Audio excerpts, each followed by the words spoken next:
किसी ने बड़े कमाल की बात कही है कि मिट्टी के घर बनाने की कीमत और परिवार को बनाने की कीमत से बनाने वाले को ही पता होता है, तोड़ने वाले को नहीं।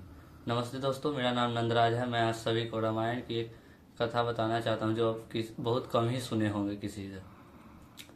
जब भगवान राम और माता सीता, भ्राता लक्ष्मण जब वनवास में थे तो अयोध्या में बहुत अकाल दुख आ गया था। इसे देखते एक दिन कौशल्या माता अपने कक्ष में विश्राम कर रही थी तो उनके छत से टहलने की आवाज़ आ रहा था। एक दो बार तो उन्होंने इग्नोर कर दिया, उसके बाद बार बार वही आवाज़ आने लगा, जिसके बाद वो अपने छत पे जाके देखती हैं तो उनको विश्वास ही नहीं होता है कि यहाँ पर सुधकृति जी थी, जो सबसे छोटे भाई शत्रुघ्न जी की पत्नी थी। तो फिर वो वहाँ पूछती हैं कि तुम यहाँ क्यों टहल रही हो, तो वो कुछ जवाब नहीं देती हैं। बोलती हैं आप अपने कक्ष में चलिए, मुझे आपके कक्ष में बात करना है, यहाँ कोई सुन लेगा। उसके बाद जब कक्ष में आती हैं तो उसके बाद पूछती हैं क्या हुआ, शत्रुघ्न कहाँ है। कौशल्या जी पूछती है तो उसके बाद उनकी आंखों से आंसू आ जाते हैं सुधकृति जी को, और वो बोलती हैं कि 13 वर्षों से तो मैं ऐसे ही हूँ, शत्रुघ्न जी के बिना वो कहीं दिख ही नहीं रहे। ये उसी वक्त द्वारपालों को बुलाया गया, हाथी घोड़े बुलाए गए, और उसी वक्त कौशल्या माता अपने से ढूंढने चली गई सैनिकों के साथ में।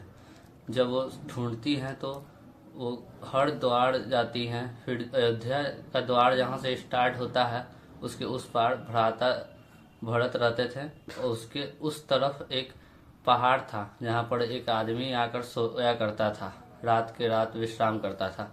तो वहाँ पर उसे देखते ही माता कौशल्या को लगता है कि यहीं पर शत्रुघ्न जी यही हैं, और ये बात हकीकत भी रहता है। जब वो उसके पास जाती है तो उठकर बोलते हैं माता आप यहाँ क्या कर रही हैं, क्या कुछ आपके महल में कुछ।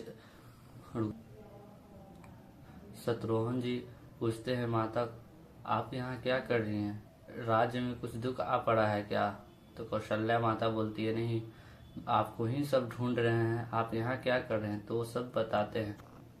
बड़े भाई राम जी वनवास में ही हैं, भ्राता लक्ष्मण उनके ही साथ हैं, भ्राता भरत कुटिया में बैठे आश्रम में हैं, और मेरे ही लिए सब चीज़ है, सारे दुख सुख संपत्ति सब चीज़ मेरे ही लिए है, इसलिए मैं सब छोड़कर यहाँ पर आया। इसलिए रामायण एक बात सिखाती है, सब अपने अपना त्याग कर रहे हैं। प्रभु श्री राम 14 वर्ष का वनवास में हैं, उस वक्त से भरत जी भी अपना वनवास आश्रम में बिता रहे हैं, वैसे ही शत्रुघ्न जी भी अपना रात को रात उस पत्थर पे आकर विश्राम करते थे। इसलिए रामायण वो सिखाती है जो आपका चीज़ है और उसे त्याग देने की शक्ति दे।